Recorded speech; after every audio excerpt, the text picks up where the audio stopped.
Hey everybody, I am Tommy. You are on the lifeboat, and I think I just scared the kitty when I said that. If you have been watching, you probably realize we have a new cat, and the new kitty is very comfortably sitting next to me, but in a chair, but was sleeping very soundly. Hello, Dennis or Denise. I'm sorry, from Long Island. How are you? I'm sitting here live with my kitty Moose, who is, I'm going to be talking about journaling, but I'll give you guys a little Moose dose. There he is, chilling in my partner's chair right next to me. He's one of those guys that all you got to do is go, "You're a good boy," and he instantly begins to purr. Very, very good stuff. Dirty Mouse, good to see you. K-Fic, how you doing? Lumen, glad you're here. Jen Hobbs, cup of coffee, glad you're here too. Meredith Lynn, Dragon Mad. All right. Dennis from Boston, good to see you, Dennis. Gary Wilson, yes. Good morning, Moose. Did you hear that?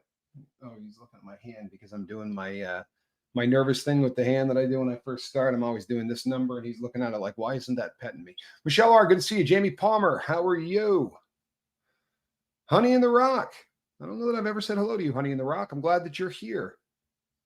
Moose is living the life. Michelle, here's what's going to happen with Moose. Everybody, but it was Michelle's question. What is going to... Hello, Lisa Trimble. How are you, hon?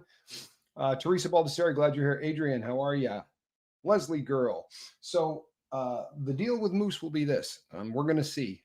This morning we did the first of the slight introductions. Hey, hello, England. Glad you're here. Love it when people are coming from over the pond. Saguaro Christmas, what's happening? Shannon Smith, how are you? Katie, glad you're here. Janice, glad you're here. Irrelevant Panda, good to see you again. Lost Mittens, how are you? So come on over, bud. You want to get in my lap? If by some chance Moose doesn't work out with all of the other furry family members, then yeah, he's going to go on a soft cat carrier. He's going to go on the plane with me, and he's going home. But I don't see that happening. Oh, life's a journey. I'm glad that you're hanging out before it's time to go to therapy. Moose is now in my lap. I think the talking probably got him, so he's parked in my lap. So that's what's going to happen with Moose. I don't see that happening. He is a really, really laid back kitty. He's super darn affectionate, and he doesn't seem to have a whole lot of problems with other animals. So I'm not too worried about it. Moose looks totally chill. My mom told me that the Siamese cat we had when I was very young used to chase dogs in his younger days. This kitty, I think that this kitty probably is more along the lines of just wanting to chill out. He had a couple of Pyrenees that chased him around. And that's one of the reasons that we own him, is that the Pyrenees, check this out. How's that? That's a laid back kitty. And very, very affectionate. For a kitten to just lay in your lap, and he'll do it for really long periods of time. He's really cool. All right. Dirty Mouse. I'm good before this. Oh, there it is. Look at that. We're going to see how the cat likes this. But Dirty Mouse, congratulations. Tomorrow's my 15-year sober birthday. It's been a rough year, but I still sober, and I'm doing the work. You know what? That's it, isn't it? It's doing the work. It's what we're going to be talking about today, by the way, is doing the work. This is Journaling 101. This is one of my favorite subjects. I do it a lot, but we're going to talk about this today. He is adorable. Make no mistake. This is one of the coolest animals. Hello, Millie. Glad you're here. Mitch. Hey, man. Been a while. Been on tour. Almost home, though. Happy Wednesday. Mitch, it is an honor to have you here, man. I hope the tour went well. Metric Console. Hey, Tommy, I think I'm behind when you say your partner, Reese. Do you mean your YouTube partner or your romantic partner? I mean both currently. I mean both of those. So, yeah, we are progressing down that road. We get along beautifully. I have, I flew out to help her move. She is divorced, and I helped pack up the house and move. But we're moving forward, and we get along really well. Look at him. Look at him. He is the sweetest animal in the world. He would love to just grind his head into you every minute of every day. It's how he gets down. I walked day 56 this morning. I cannot believe I have stuck with it this long, says Lori Hart. Lori, good for you. Tell me you are not feeling better after walking every day for 56 days. That's life-changing stuff. Rona, good to see you. Glad that you're here. Thank you, Denise. I hope that here's the beautiful thing about myself and my partner. Uh, One of the things that both of us cherish more than anything on planet Earth is our friendship, and I think that we've been extremely careful to try to guard that as our prized possession. I think on both parts, on both sides. I think that that's a really big deal to both of us. And I don't know, man. I'm starting to think that that may be the key to a really great relationship is just being very, very close friends with the person that you love. I think that that's probably a pretty good deal. We're going to see how it works out. It's not going to. It. We are very, very secure in that we're not going to allow this to mess up a friendship at any cost. But I don't see that as a problem. I really don't. We get along beautifully, and like any other couple, we argue. But I think we do it better than most. Honestly, I really do. So I have a blue seal point Siamese, and her name is Fish Sticks, named after the grumpy cat, aka tartar sauce. Gotcha. I prefer fish sticks to tartar sauce. That's a great name. Hey, Rick Spicer, good to see you. Glad you're here. All right, people, let's talk a little bit about journaling because this is the backbone of everything good. Sorry, he's on my shirt. This is the backbone of every single thing good that has happened to me in the last 9 years of my life. And I say the last 9 years because on Thursday, uh, I will, Thursday, I celebrate as the last day that I ever did heroin. On the 26th of June, 9 years ago, I did heroin for the last time. On the 27th, when the sun came up, I've never done it again. So I'm getting ready to celebrate my sobriety date. I would not be sober. I would not be where I am right now if it wasn't for journaling. Hello, Kenya. I'm glad you're here. Hey, Scoob, love you. DNV, good to see you. Hey, Caddy. Here's the deal on this. I can't stay sober without journaling. I also can't do anything else right without journaling. I've told this story a million times, but when I got sober, I started to read. Hey, Jane. And I decided that I wasn't going to read fiction. Not that there's not a ton of joy in reading fiction, and honestly, I would reward myself by reading fun books like that. But the vast majority of what I read was nonfiction because I figured with all the time to kill, I could actually learn something. And I read biographies, autobiographies. I read a ton of books by famous men and women, and they all had something in common, and it's that every single freaking one of them journals. The most successful people on planet Earth put pen to paper 365 days a year, more often than not, several times a day. Seemed like maybe Q was onto something. Hey, Lori Abs, glad you're here. Hey, Leno, sorry. Leno, good to have you here. Glad that you are here. Truthfully, Miss Sunrise Dawn, glad you're here. Packer Girl, what's happening? Glad you're here. So this became the backbone of everything that I was doing. And I talked about sleep the other day, and I'm going to be doing a whole series on sleep and on dreaming. One of the things that I talked about when we talked about dreaming the last time is whether or not we sleep for any other reason. There is some new science out there that suggests that the reason we go to sleep at night is because something called dream pressure builds up within the body over an extended period of time without dreaming, and that is really hello, Noel. That is really kind of the key, right? As the sleep pressure builds, we end up going to sleep and it starts to roll, right? The brain starts to do some pretty incredible things. And now they can measure it. They can look at how much metabolic activity is going on. They can look at how much electrical activity is going on. Kristen Melinda, good to see you. Not sure what you just wrote, but good to see you. Tracy Range, how are you? Brittany Van Brackle says, Moose, Siamese are so vocal. I can't wait to see his personality. Congrats on another year of sobriety. Why, thank you. So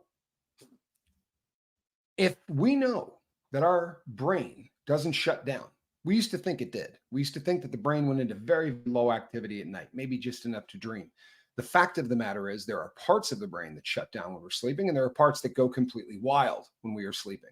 And it allows us to work through things without the constraints of planet Earth. Last night, Quibs had a bad dream. And I don't know that I want to tell the world her bad dream. She can tell it to you if she wants. But she had a nightmare. Happens to everybody, right? It absolutely happens to everybody. However, these dreaming occurrences, these things that happen to us while we sleep, have a tremendous effect on us in our life. Now, I will tell you this about her nightmare. The things that happen in it are fantastic. And I mean fantastic, not as in good, as in there's probably no chance in hell these things could happen on Earth. How many times have you had a dream and you're like, yeah, I was at my high school, but no one from my high school was there. It was all the people I know from work. And there was a horse in the in the copy room. Your brain couldn't put that together in the real world. It absolutely has no problem because there's no constraints, right? But it leaves you with this need of interpretation if you care. There are people who don't care about their dreams. Personally, I do. Now, you can buy a book on dream interpretation. I covered this last time. How can you do this? Tommy, 1 month cig free today. Cigarette free for a month today. My Lord in heaven. That means we have to start counting in months, right? Hey, did I just see Spanx Calhoun? There you are. Good to see you, Spanx. Very, very proud of you. Hope you get home safe. I know that you're going to be, today is a travel day, so I hope that all goes well and you get nice, uneventful, boardings and exits, because air travel's rugged. So why is journaling so damn important? Right? If you're going to try to interpret your dreams, if you're going to try to do anything, if you're going to try to stay organized, we're all getting a little older, right? The demographic here on the lifeboat, there's not a lot of 20-year-olds here. The vast majority of people on this boat are between the ages of about 35 and 75. I don't think I have to tell anybody here. Hey, Darcy, I don't think I have to tell anyone here that as we get older, we're probably not doing as well on this whole memory thing as we used to be. Cognitive decline happens to everybody. It happens to some of us considerably worse than others. Hey, Sierra Terry, good to see you. Yes, the kitty is just incredible. I live for now. Good to see it. So if a dream interpretation can be done by somebody else, that's an impossibility. And the reason is they will say things like, a bridge in a dream means this. Well, the first time I ever got high in my life was on a bridge, and then under it, or it was actually a bench under a bridge. First time I got high, but I spent so much of my youth getting wasted at this bridge. This was the gathering spot. This is where guys went. This is where we met in town. We headed over to the bridge to get stoned, and then we went and did whatever we did. A bridge isn't going to mean to me what it means to you. Our life experience is so unique. Dreams don't occur, right? We conjure them. It's your intellect that creates the dream. Now, is it a sleeping intellect? Yeah, it is. But it's firing activity like you wouldn't believe. We now have the ability to test that, right? So there's a lot going on in your brain while you sleep. A lot. But you're creating it. So my brain creates a bridge. It means a little something different than when the next person's brain creates a bridge. And if the next person lost their parents to a car crash on a bridge, now we're really talking about different stuff. So these books that you can buy on the symbolism of dreams and all that, I'm sorry, there's just not, I don't understand, and neither do the people smarter than me, how there's any way any of these things can be effective. Now, might give you, I like it as an idea, and I've read a couple of dream journals, books on how to read dreams. I've done a lot of that. And I did it because at the time I didn't realize maybe the full extent of how dreaming worked. I think I understand it a little bit better now. But even if you're seeking out knowledge, right? Hey, Shelly Kelly, good to see you. Don Gloves, glad you're here. If you're seeking out knowledge, I think that's usually a pretty good thing, right? Those books may not do anything for you, but you're trying to study yourself, and that's a beautiful thing. You can't study yourself in a book unless that book's a journal. Catch that? You're not going to get squat studying a book about yourself unless you wrote it. I hope that makes sense. And that's what journals do. Now, it's really a daunting task to say, you know what, Tommy, you should write a book about your past. I hear this without exaggeration once a day, twice a day. I get emails. First of all, we are in the process right now of writing a book, my brother and I, but don't let me get in the way of your show there, Moose. But the journaling in small doses, broken up into little 5 and 10 minute segments, literally give me an opportunity to study my own mind. Get that? Okay. Yesterday I had an excellent session with my therapist, Chris. It's a bit of a lie. It wasn't my best session ever, but we had a session yesterday for an hour. And every time I hang up from Chris, and I know she watches this occasionally, so I'm not insulting you if you're watching, but every time I hang up from Chris, my thought is, I could have done that in a journal. Honestly, Chris is great because she has some insights from time to time that I literally will go, oh my God, there's no way. Like I did not see that. And that's great, right? That's what therapists do.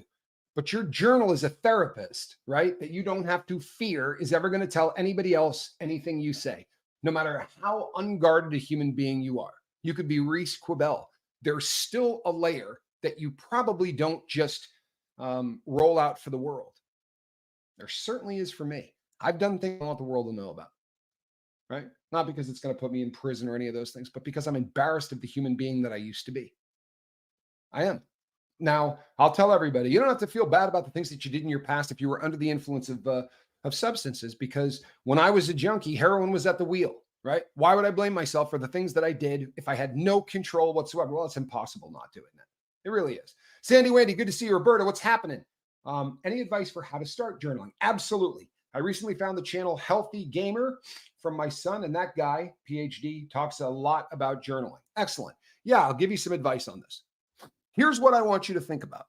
I want you to think about the fact that the brain doesn't shut down at night. We know this is a fact, right? So you've got two different parts of the brain, a lot of different parts, but there are two different entities that work the day shift, and you got one that works the night shift. I've been saying this for 3 or 4 years, right? Now science is starting to say the same thing, but now they can measure it. I mean, people have been saying it for decades. Now you can measure it. Now you can actually prove that the brain's kicking. Okay, so if we know this, and if we know that dreams are doing something, right? 1,000 years ago, we thought gods were coming to us. 250 years ago, they thought we were astroplaning to different places. There are people who still believe all that. I have no problem with it. But what we do know scientifically is that your brain is working really hard during the day and it's working really hard at night. So let's think about it as two different shifts. All right. You got the day shift. Hey, Becky, you got the night shift.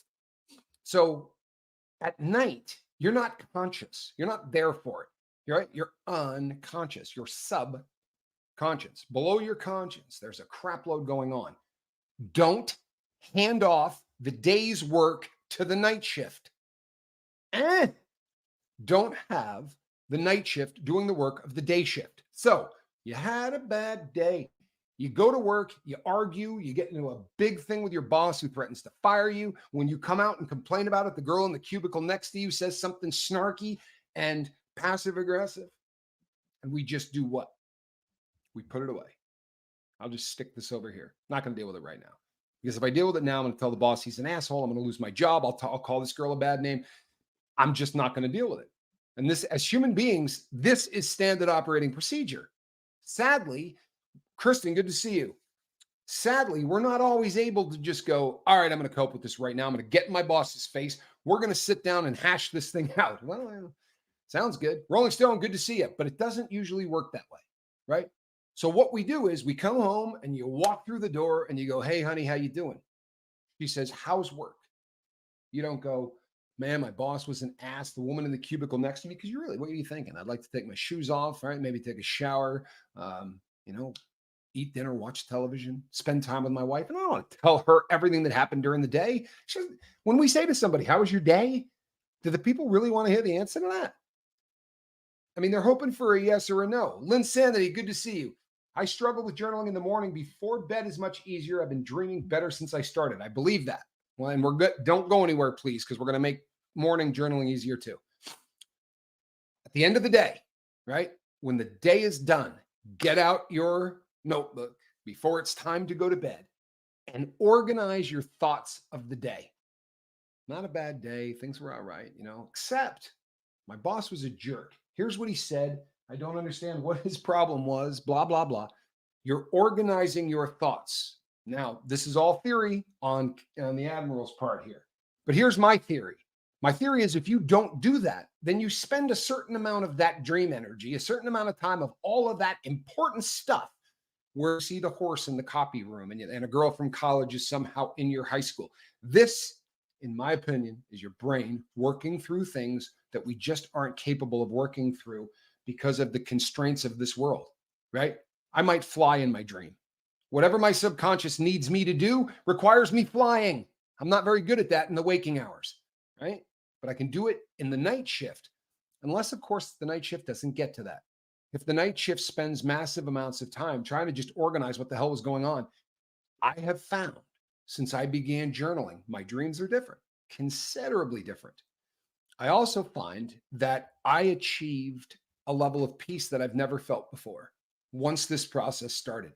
So, my theory is, and I think that science is beginning to back this up, but my theory is that organizing your thoughts, right, do two things. Number one, it organizes the day so that the night shift doesn't have to, right? The dream team doesn't have to figure all that crap out. The other thing it does is it hands it to them on a platter. Here's my day. I was pissed about my boss, got into a bit of an argument with the woman in the cubicle next to us, and when I got home, the wife was upset about this, or this. Oh, and I've got some health trouble. And as you're writing this stuff down, you're literally silver plattering all of the stuff that you're going to go into the subconscious and work on. This is my theory, and I think if that's not what's happening, it sure as hell making life a whole lot more palatable. And it does a couple of other really cool things, right? The night journaling part of what you're doing will have a voice. And if the voice sounds shitty, you're probably not in a good place. If the voice sounds kind of optimistic and hopeful, maybe you're in a slightly better headspace, right? Do you understand what I'm saying? The reason that this is important is what happens, right? The other day, I was talking to Quibs, and we were talking about changing the name from Relataboat to Cults and Crims. And she said, "When did we do that? Were you still in the other were you home when that happened, or were you with me in Kansas City?" My memory is not what it used to be, people, but I could go back to my journal and I could find exactly when it happened. More importantly, I could find where my head was at that time. If I start feeling out of sorts, I'm in relapse, right? I'm a heroin addict. I'm moving forward or I'm moving backwards. There's no such thing as neutral. I'm in first gear, second, third, fourth, fifth, or I'm in reverse. I don't coast. I'm never that person. If I'm not moving forward, I'm moving backwards. And I think a lot of people in recovery work with that exact same kind of a construct, right? We always have to be moving forward. And if you feel yourself not doing well, what do you do? Honestly, because now I've been doing this for a decade and I don't understand what people do when they start feeling like they're out of sorts. I don't remember what I did before. I guess I just crashed and burned and did more dope. But these days I can go like this and start flipping back through and I will find, I promise you, I will get to the point where I go, oh my God, June 5th. I turned dick on June 5th and I never came back out of it. The ability to go back, think of it as an external hard drive. I can pull up information that this can't do anymore. There was a time in my life where I could memorize anything in seconds. Those days are over. My recall isn't what it used to be. My journal is an external hard drive, and it is keeping track of my relationship with Quibs. It's keeping track of my drug habit. It's keeping track of Moose. It's keeping track of all of the things that I cannot keep track of the way that I used to. Organizing my thoughts allows me to live a far more productive life. And it allows second shift to work through some stuff that, if not, I'm not going to get through. Now, for 46 years of my life, I didn't do this, right? 45 of them. I started journaling actually before I got sober, but not for long. The point being, I didn't do very well in those first 46 years. I mean, I made some money a couple of times, actually made a lot of money a couple of times, but as a human being, I was an abject failure, right? And you could say, well, I mean, heroin was the fault of that. I don't think so. I don't. I think heroin's a symptom. My problem was rampant, unchecked mental illness. And the medication that I chose to try to make myself feel good, right, was heroin, opiates, because it did the trick, right? A Tribe Called Duff says, Owen, a lot of ones. Those would be hugs, prayers, and good feelings. I feel your pain. Lost my mom 2 years ago.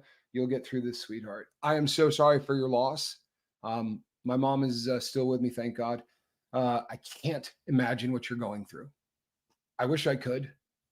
I mean, not experience it, but I wish that I could better sympathize. It's, for me, a very difficult thing to wrap my brain around. I remember losing my dad, but I'm glad that you're here and I'm glad that you're not suffering in silence. I've said this many times on the boat. It's now been said so much, it's a boat cliche. But if you bottle stuff up inside and you do not let it come out, it will tear a hole in you to get out. It will tear a hole in your heart, your soul, your conscience, whatever, but it's going to get out, right? You're bummed out about something. Think of people who are in a 10-year bad marriage. If you're not talking to somebody about what's going on, you're filling a closet in your head with every one of those bad experiences. He cheated. She cheated. We'll put that in the closet. We got over it. We got through it. There was this. Just put it in the closet. Just put it in the closet. Just put it in the closet. Just put it in the closet. That door's coming off the friggin' hinges at some point, I promise you. You understand the difference between that concept. You could take the same person in a 10-year bad marriage who journals every day. They're not going to be the same person at the end of it because they are consciously looking at their own existence. People who don't journal, do they look at their own existence?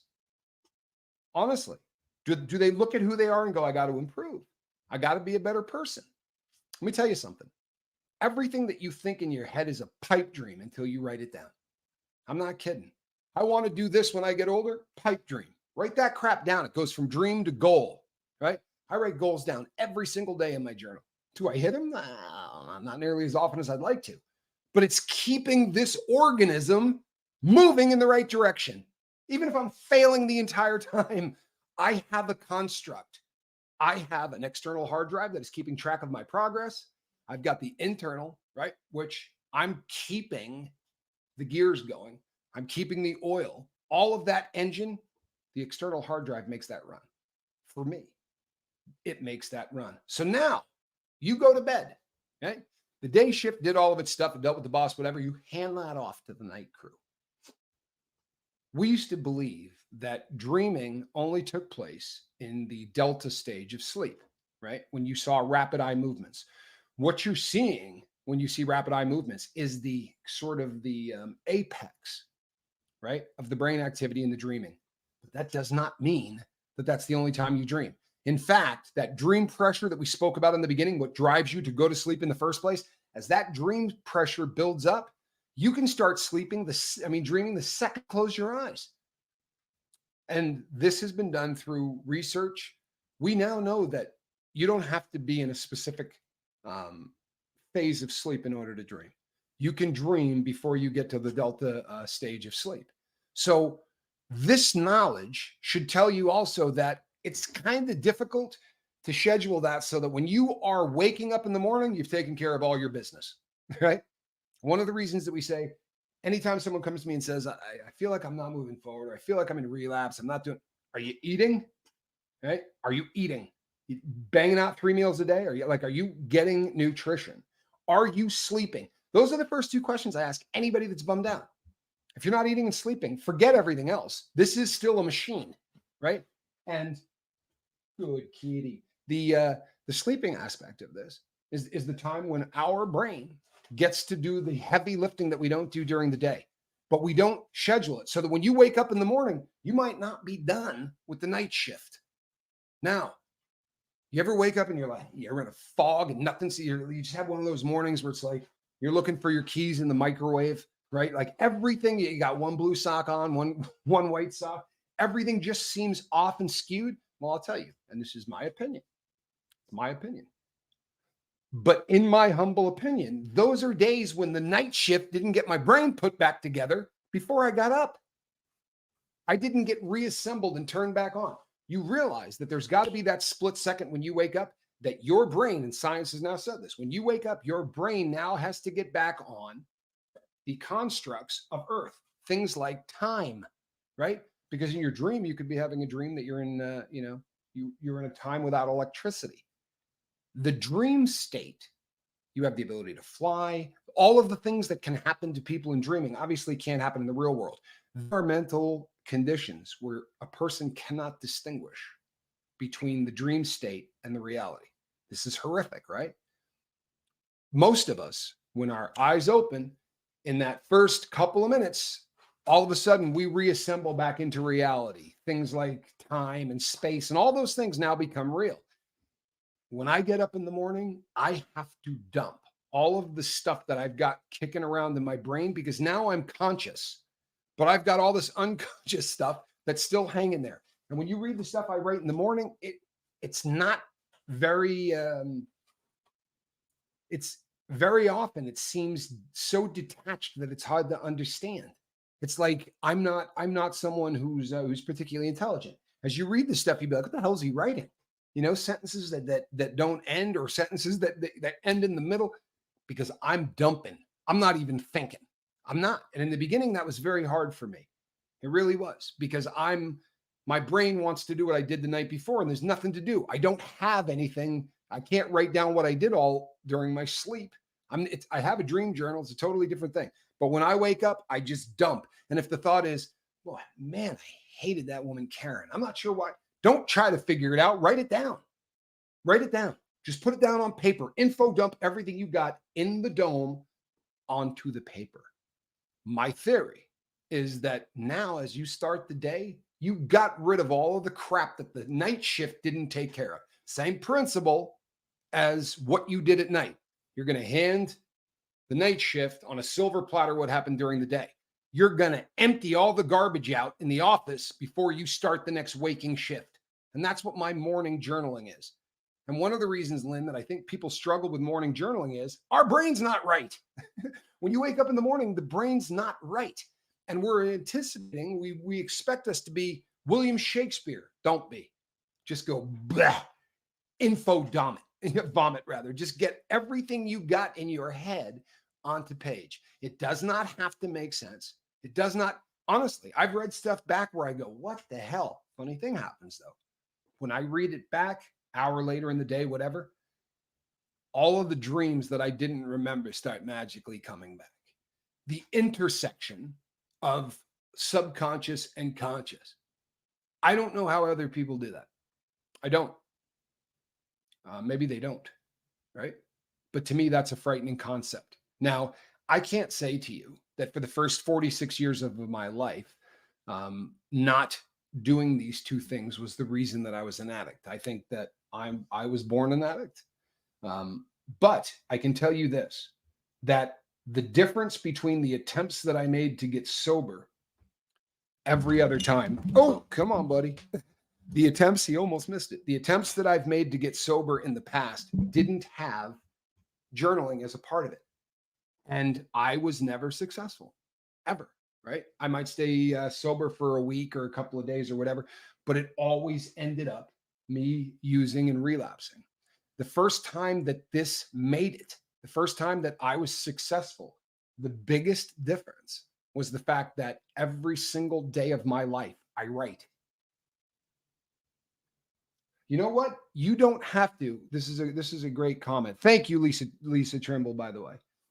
I don't remember 98% of my dreams because of my night meds. This is pretty common. And there are people, by the way, they have studied people who throughout their entire adult lives don't remember dreams. Does not mean you're not dreaming, by the way. But there are people for whom it's a very difficult thing to remember their dreams. JW, you are loved. And I really do appreciate the fact that you're not suffering in silence. That's massive. To me, it's the most important thing that we can learn here on this channel, right? Is that suffering in silence will destroy you. It will. Now you say, there are things in my life there's no way I could share with people. Okay, write it. Got me? Write it. If you can't share what has happened to you, by definition, you're suffering in silence. That journal takes a life of its own for me, because that journal is so much a counselor to me that when I'm writing down things I can't share on the boat, when I'm writing down things I can't share on Cults and Crims, or writing down things that are so deeply personal, maybe I won't even share them with loved ones, right? I will share them with myself. And that may sound silly as shit, but that's when you share your thoughts with yourself and read them back, phenomenal things start to happen in your brain. Your brain begins to start acting far more computer-like. Your brain begins to actually construct a system that begins to work. Now, Pajama Pixie from Texas, former Pajama Pixie, changed her name. Pajama Pixie mailed me a very small journal. And I'll be honest, I only started carrying it because she made it, right? I didn't think I would write in it. I write at night and I write in the morning. Since carrying that, there are times that something will happen during the day. 10 years ago, I didn't need any of that. At the end of the day, I was going to remember every single thing that happened during the day, probably about what time they happened, who I was with, what they were wearing. I used to be a freak with my memory. But the head injuries and the stuff that has caused me to go into some cognitive decline means that's no longer a reality. So if something happens in my day that is epic or tragic or just so sad or so beautiful, then I take that journal out. GeoPlanet Jane, good to see you. Then I take out that journal, because that to me is the only way that I am going to be able to make that happen. I promise you. Swiss Vape, stay sober and stable. Journaling is important. I'm telling you. Thank you, my brother. This is an absolute fact. Journaling is life-changing. No one should ever read your journal except for you, says Shannon Smith. I agree with you. The exception to that, the caveat to that might be if you so choose, after a long enough period of time where you're really comfortable with the people you work with. My therapist, Chris, has been with me since I gained freedom. I mean, I had 3 or 4 others prior to her, but within my first year of leaving prison, I started to work with Chris. And I trust Chris like I trust nobody else on planet Earth. It's a fact. And from time to time, she will say, like during a session, get your journal, right? If I didn't trust her, obviously that would be something I wouldn't be willing to do. But having a therapist, if you are a therapist, you know what I'm saying. But for a therapist to have that in their arsenal, holy crap, right? Because they're going to ask you a question, you go, yeah, I don't remember. My journal might, right? I can tell you not what happened. I can tell you what I was feeling when it happened. And if I didn't take the time to write down my feelings, which I normally do, so-and-so did this, made me feel this way, or I felt this way, or whatever. I usually take the time to do that. But if I don't, reading what happened 99 out of 100 times, I'll remember the emotions that I was feeling at the time, like a light switch getting thrown on. Got any idea what that can do if you're trying to work on your own brain? If you can think of a better tool, let me know. Seriously, because I'd be really stoked to implement it into my sobriety. If you can think of a better tool to keep track of who you are and what you're thinking, please friggin' email it to me. I'll do shows on it and I promise you I'll implement it. But as of this moment, right? This to me is absolutely the greatest gift that sobriety has ever seen. Jezebella Mode says, with complex post-traumatic stress disorder, talk therapy only went so far for me. Meditating has helped me, but I feel like I can get myself to journal. It would be beneficial. I feel like my body is still hanging on to everything, and it is. I promise you. You know, L. Ron Hubbard was an epic douchebag.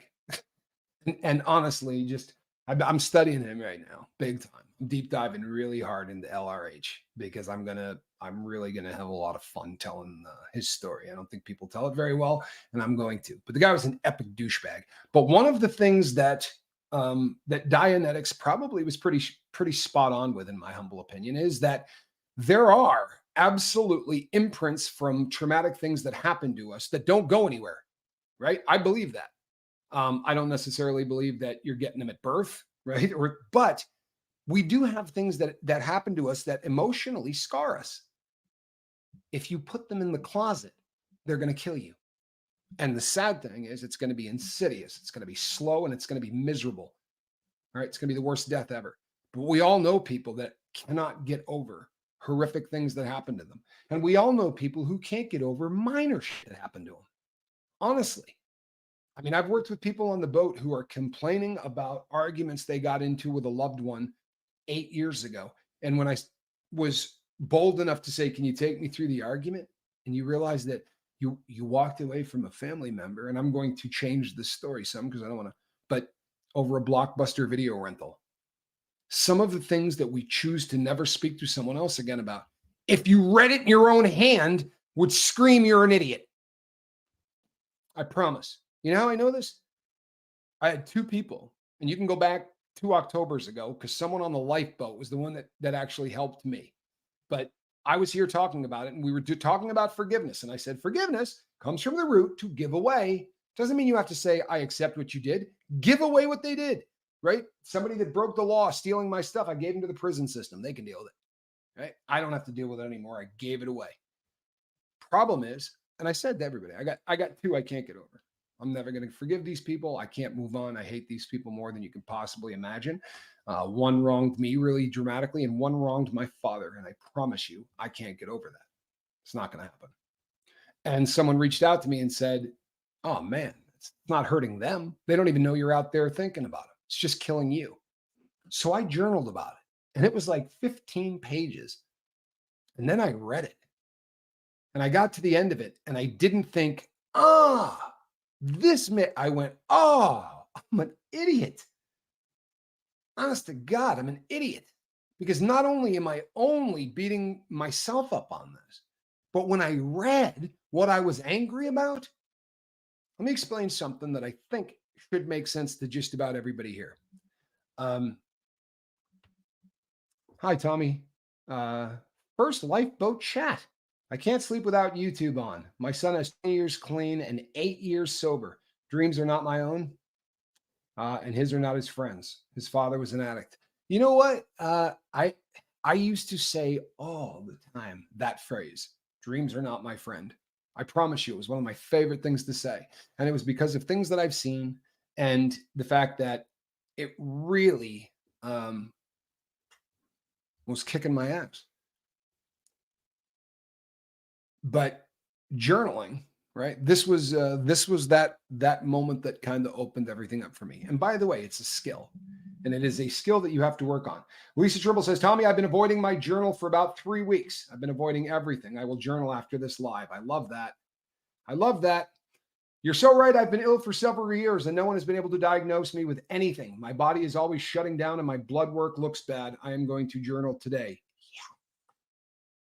By the way, journaling will not fix you today, right? I promise it won't. But the start, the process, journaling is going to be what fixes you. And I'm not asking you to get on a ship and sail around the world with me. Anybody get that reference? I'm just telling you what works. And if I was the one who came up with this, I would say you should probably not listen to me because I'm not the brightest bulb. But everybody successful does this. If you said to me, every billionaire in the United States of America slams his finger in a car door once a week, you would have to go, wow, that's good. That's crazy, right? You wouldn't want to slam your finger in a car door once a week, but I would consider it because I have gotten to a point in my life where I realized that if I'm going to be successful at anything, I'm going to follow the lead of people who have been successful before me. On the bright side, all of the successful people on planet Earth ain't slamming their fingers in car doors. They're journaling, right? They're journaling. Why wouldn't you? Simple rule that Q taught me. Did you do it when you were getting high? Don't do it anymore, right? I don't care what it is. You know, I never partied with these guys, but I go play darts at this guy's house on Tuesdays. You did that when you were getting high? Quit doing it. Quit doing it. And the things that I didn't do, like he'd say, you got to make your bed, man. You got to make your bed. And I would do the prison bed make, because if you don't make your bed in prison, you're going to get in trouble. You have to have a made bed, but you don't have to make it well, right? You really don't. You just have to kind of organize. And that's what I would do. Pull the blanket up. It was all BS, but it passed the test. And he said to me, I said, man, you got to make your bed. And I was like, what is the big deal? He said, did you do it for the 46 years you were getting high every day and pissing away your life? I said, no. He's like, that ought to be a good enough answer.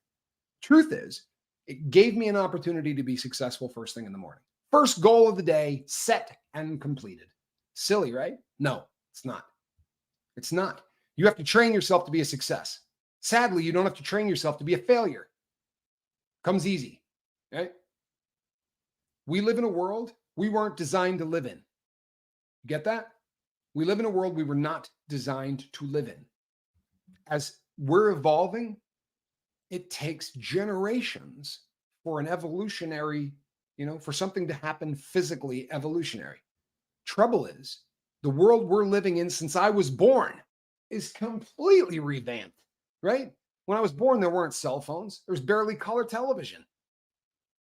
Now, every single bit of information you want on earth is in your hand. When I was a kid, we would argue over things like who threw a touchdown pass for a Super Bowl in 19. There are no arguments anymore.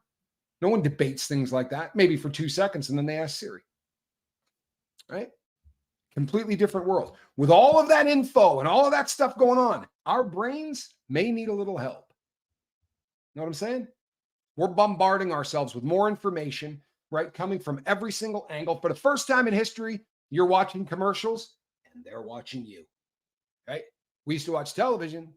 Commercials would come on, right? Now the commercials that comes on, they know who they're selling to. They know who you are. Your information gets bought, traded, all that. God help us, people, right? We're living in a world with so much external stimuli that probably is not particularly healthy, that if you're not taking the time to get this stuff organized, then you're in really deep doo-doo. Seriously, you're in really, really deep doo-doo. So the question becomes, how hard is it to take 15 minutes at night, right? And however many you need in the morning. What, 5 minutes? 10 minutes? Living in the gray area. Tommy, I'm glad I'm catching part of the live. Hi, everyone. Sending love. Last 3 weeks, we evacuated 3 cats and an old dog from our house for 3 days. I thought of you guys in your drive. Yeah. I'll tell you what, though. When I brought Moose home yesterday, cat purred the entire ride home. Cat purred the entire ride home. It was absolutely amazing. Truthfully, I found it fascinating. Most cats don't like purring in automobiles, but this guy, first of all, he's a kitten. Look at this. Just, I got to do this. You see that? With his head hanging over the side of my leg. That's how this kitty has been sleeping while I've been doing this show. This is what, so one of the questions was, do I meditate? I do. And I meditate 2 ways. If this offends you guys, I'm sorry. But one of the ways that I meditate is talking to God. And I spend an awful lot of time doing it. And it's usually at 4 a.m. For whatever reason, I wake up at 4 a.m. and I always will. I don't care what's going on. And it is sometimes, like if it's really off, I might wake up at 4:06. But I wake up at 4 o'clock in the morning. So I get up at 4 o'clock, I do my prayer, and there's a difference, right, between prayer and meditation. You read holy scriptures and doctrines, and they'll talk about meditating on God or whatever. It's not what I'm doing. I'm literally talking, right? The meditation should be the exact opposite. We're trying to shut the brain down and allow a little bit of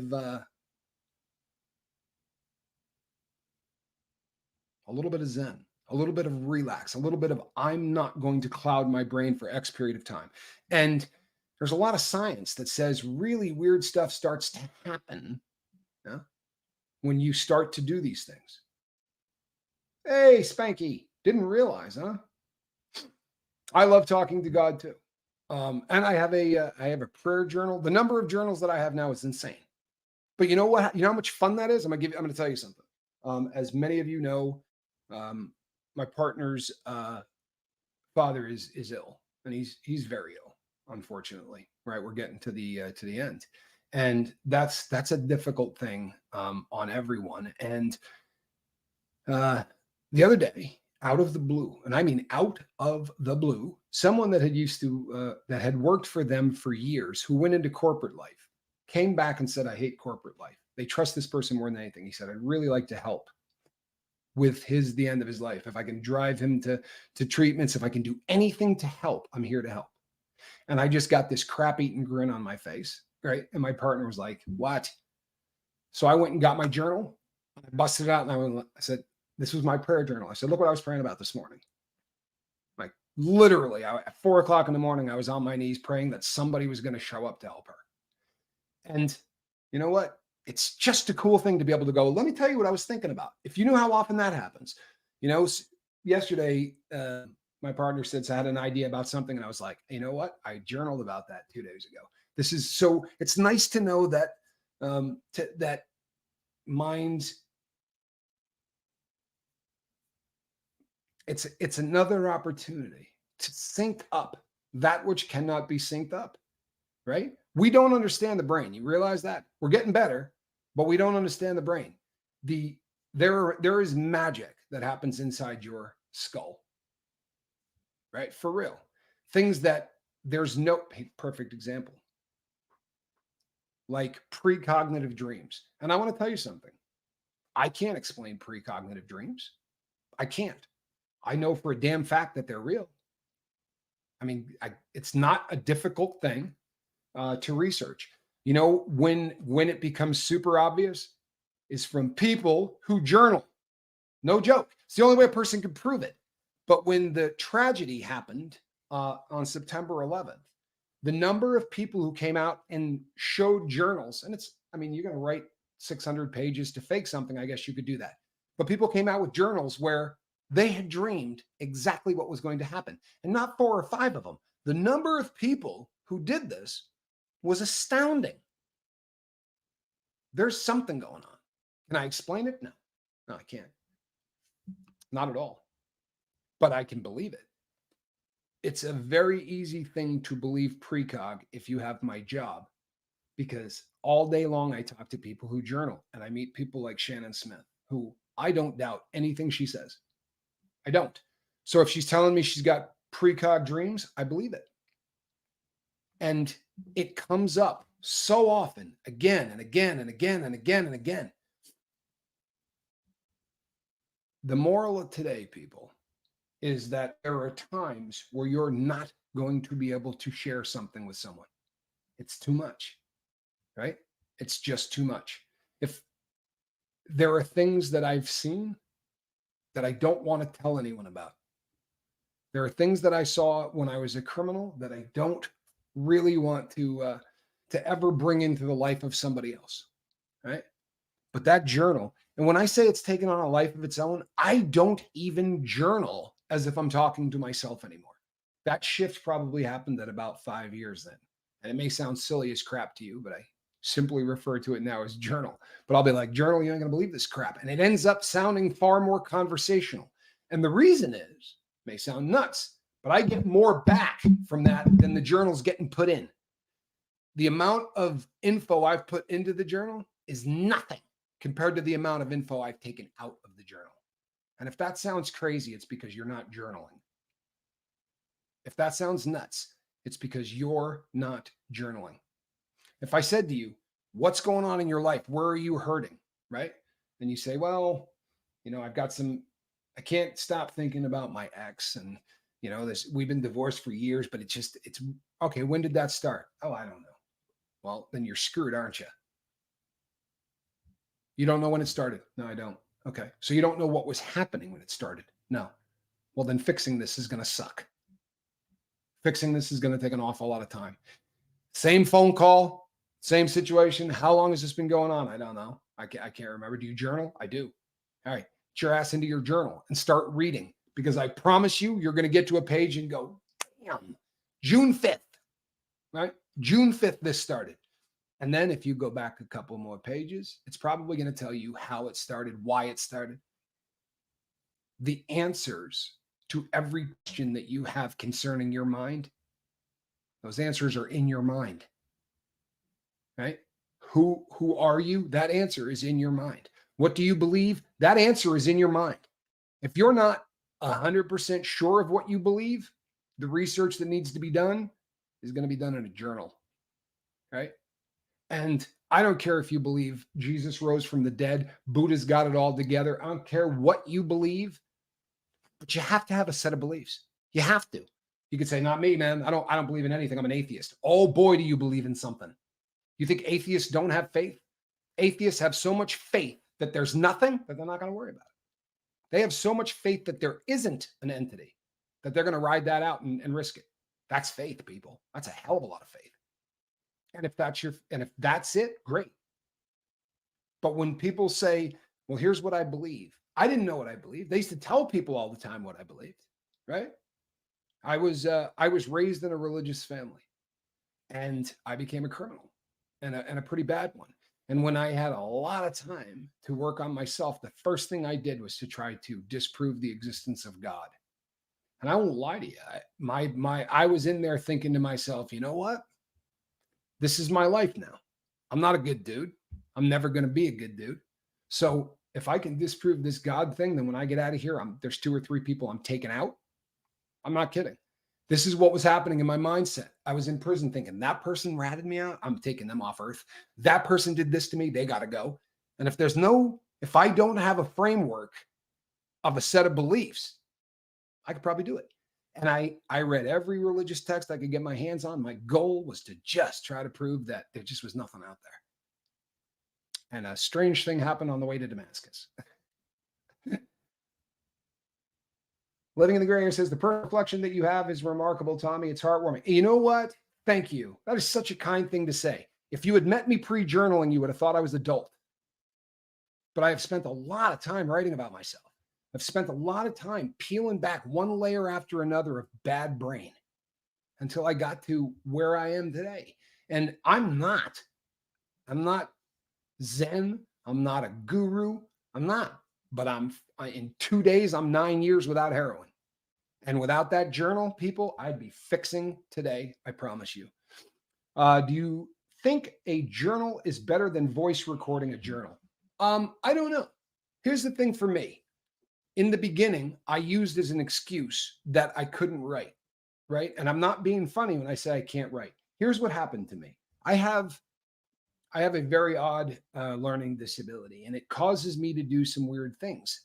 If I can't spell a word, I just won't use it. If I don't know the correct spelling in my head, I just won't use it. So when that begins to happen, the thought doesn't get down on paper the way I want it to, because the word or the phrase that perfectly describes it, I might not use. Now, if I go back to read that later, what was really going on in my mind wasn't great. So if you can't write and you have a lot of time, because it's going to take you a lot longer to listen probably through 6 months than it would be to skim through 6 months, as far as going back to the external hard drive, back to the journal to get stuff out of it. But I got to a point where I said, you know what? No one's reading this but me. What do I give a shit what the word's spelled like? And I've developed a kind of a shorthand. That's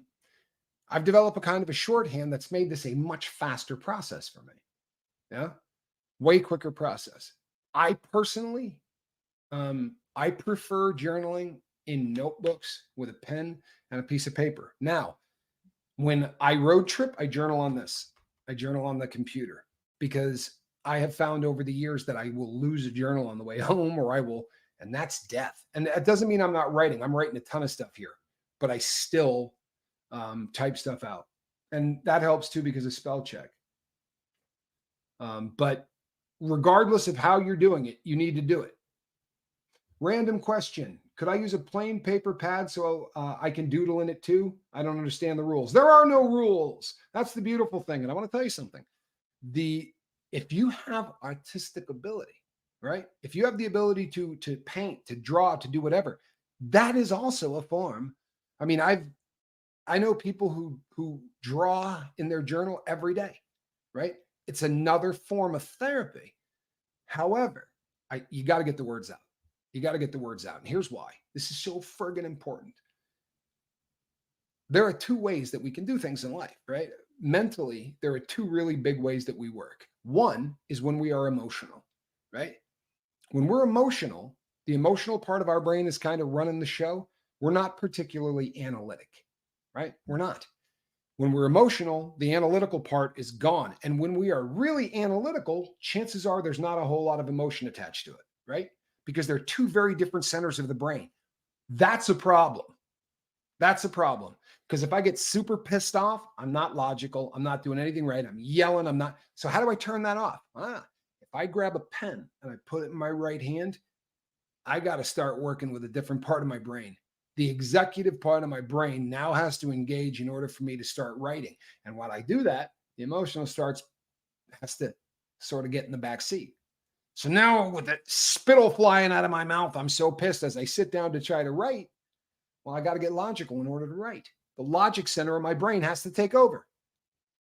Do you see a benefit in this? If you don't, I'm doing a really bad job, right?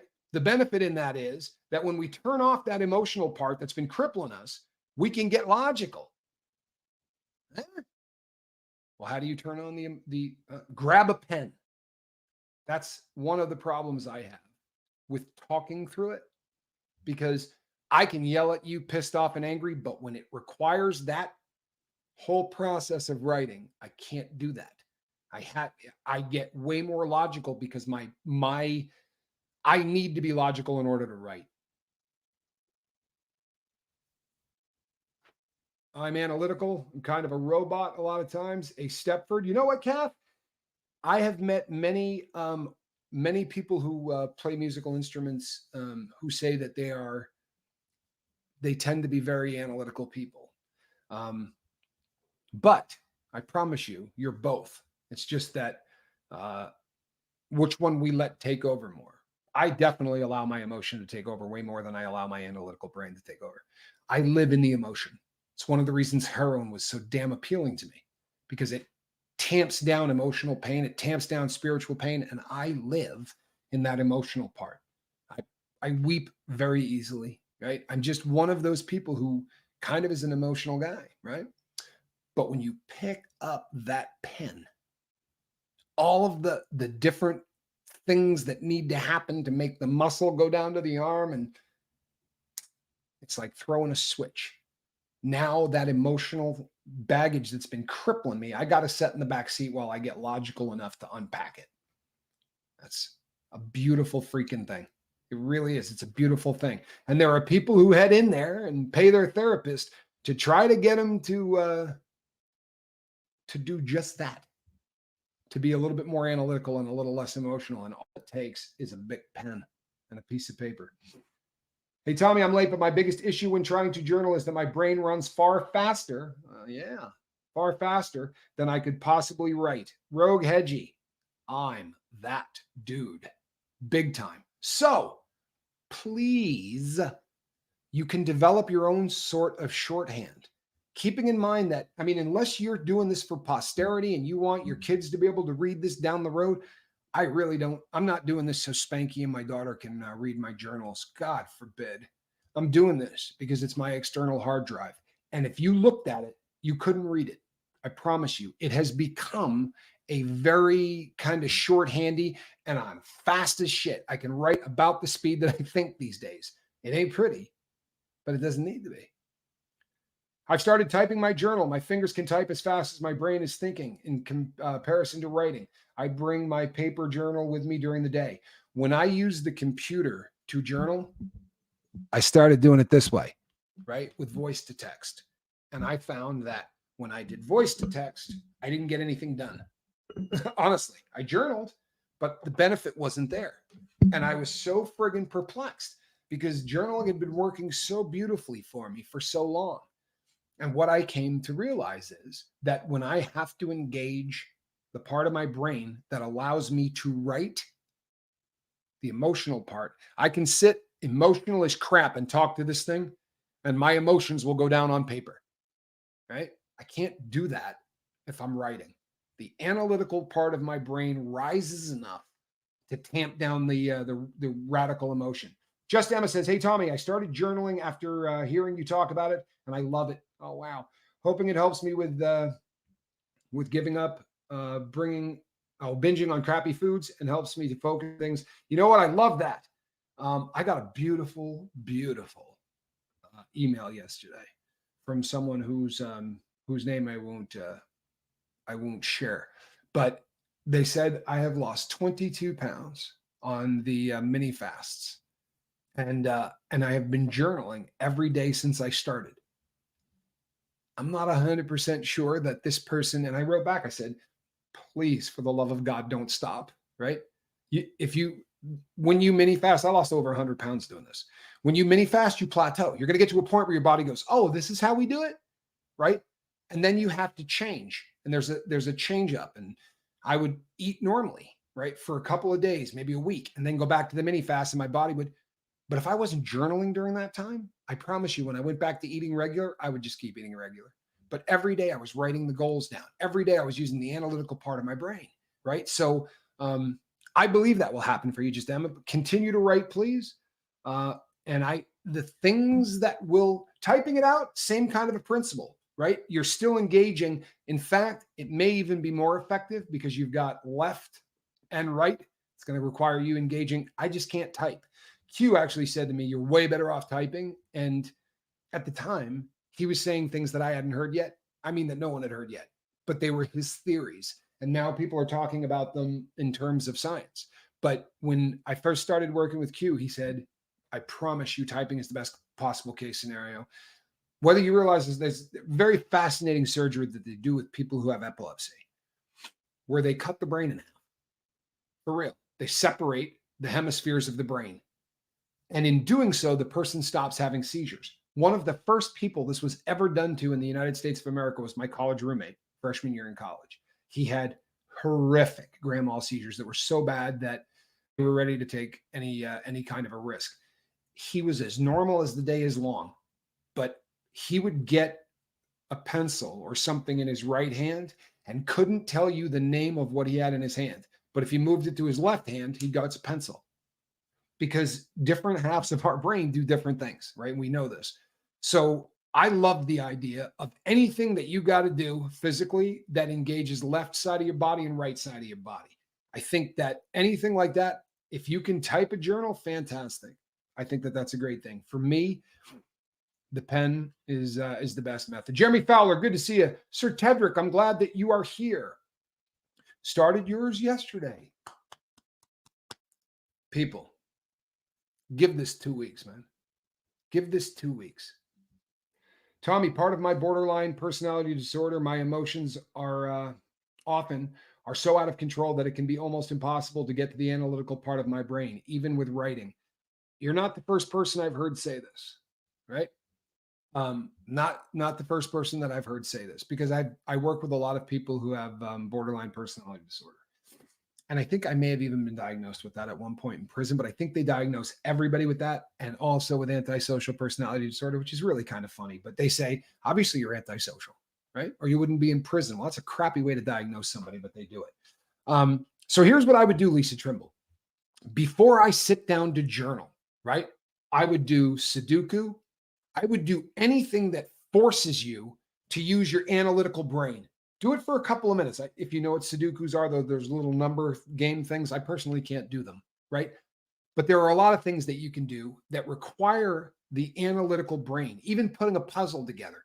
But take about 5 minutes to shut the emotional part of your brain down and engage, right? The analytical parts. Do some small thing. Watches, working on watches. I've said this a million times. If I'm working on a watch and it's complex, there are really easy watches to work on, and there are watches that are not easy to work on, right? Casey's probably here today, and she knows what I'm talking about. But if it's an automatic watch that runs on the movement of your wrist, there's an entire mechanism that sits on top of the watch, right? All of the guts have got another one on top of it.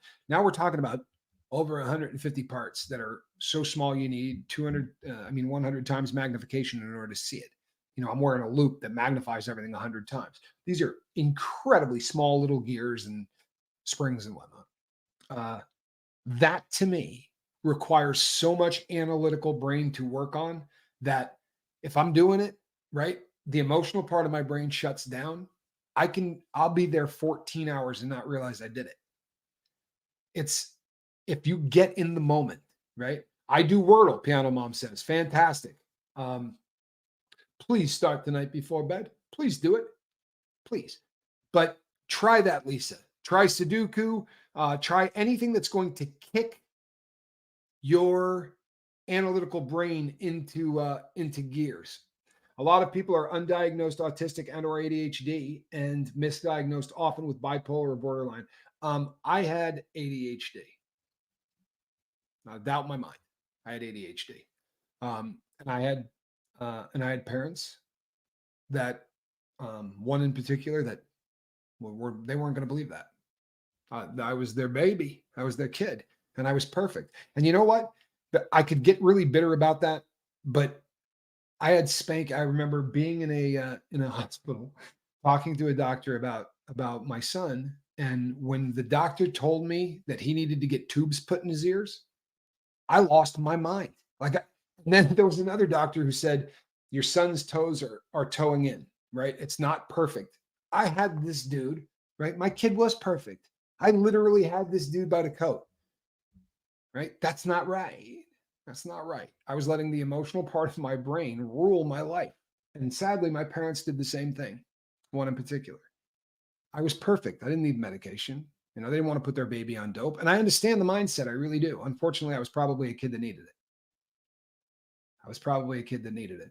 And then on top of that, I had a couple of experiences, which I'm going to be talking about. I thought about this for a really long time. And it's, again, so friggin' weird because I was journaling about this and I've been journaling about it for probably close to a year since the first time I ever brought it up. But um, I had a couple of experiences when I was younger with people that were a lot older than me who did things sexually with me, and I'm going to end up talking about this again in the near future, and it's I would like to explore it differently. The last time I brought it up because I felt like guys out there should have the opportunity because um, if you say somebody who was older than me, like hot for teacher, if you say a teacher did something with you, people nudge you with their elbow like you scored. And I wanted the world to know that it leaves a mark and it screws your life up. And it's really not a whole lot different than if the victim is a woman. So, but I intend to explore that. But I've been writing about it forever, and out of the blue, my partner said to me, "Have you ever thought?" This was yesterday. Have you ever thought about talking about that again on the air? Think it would be beneficial not to go anywhere you don't want to or anything like that, but I think it would be beneficial to revisit that for other people, because there are people out there, I'm sure, in the same situation. I think it's a great idea. I'm glad that she said it, but more importantly, it's to be able to say, you know what, I've been writing about this for a really long time. It's something I have been thinking about. People, if you're not thinking about it, what would I have said when she brought that up? I might have gone, why would you want me to talk about that again? Right? Because I promise you, if I wasn't journaling about it, it would have gotten put into a closet. And when she brought it up, it would have busted out and I would have shit all over her because of what happened to me when I was, preteen. The emotional part of the brain and the logical part of the brain, they're not exactly friends, right? And I'm getting to the point in my life now where they're at least talking to one another, right? This is a necessary step for me after I move in to my new place in less than a week. That's the spirit. People, give this 2 weeks. This is going to sound crazy and stupid, but I'm going to say it because it's what the first person that got me to journal was my friend Q. And he said to me, and he called me Rocco, but he said, Rocco, you got to bring me 14 days of this, right? I need you to do this for 14 days. And I go, look, man, I'll do this for 14 days. I said, but I just don't see it, blah, blah, blah. And I said, and what happens if after 14 days, this isn't doing anything for me? He goes, give me 14 more. Right? Give me 14 more. Give me 14 days. Give me 2 weeks. And if you don't see a massive change, then give me 2 more weeks. Because if you do it for an entire month, you're going to see a massive change. I promise, people. I promise. Right? Try to engage that logic part of your brain. And you can write about the emotion. You understand. It's not that when you engage the analytical part of the brain that the emotion just shuts down and you don't talk about it. No, what happens is you integrate the two of them for the first time in a long time, and you logically go, oh my God, I was pissed at her about what? This is a Blockbuster video rental? I haven't talked to this person in 8 years over a friggin' movie rental? Or over a bag of dope or over a $20 loan? Let me tell you something. I've told people this too. I did an infomercial, right? Everybody knows this. I've talked about it a million times. I did an infomercial where I, with assistance of other people, put something together where we did $56 million in 14 months. I bet 1/100th of 1% might have got their money back. The rest of them failed miserably. And we knew that going in. It was a hellaciously unethical thing to do. I never wrote anything down back then. Now, when I want something, I write down my goal. Then I write why I want the goal. And then I write what I'm willing to do to get it. Simple as hell, right? That's my formula. This is what I want. This is why I want it. This is what I'm willing to do to get it, right? How much time I'm willing to put into it, when that time is going to be, all that jazz, right? This should be fairly logical. If back in the day I had written down, I want to do an infomercial, right? Why? Because I want to make a crap load of money. If I read that today, I'd go, that's your goal, right? Because I'm not that person anymore. if I wrote down, I want to start the lifeboat, and I did, right? What was my goal? It didn't have anything to do with making $1. My goal was I wasn't going to have to step into a 12-step program and run into somebody that I know who does dope and relapse again, right? If I was running my own program, they weren't going to give me any crap. And I'm sure they're shocked I'm still doing it. I'm not on paper. But I wrote down what the goal was, why I wanted to do it, and what I was willing to do to get it. It made sense when I read it. If I had read any of the stuff that I got rich on in the past, the goal would have been to get rich.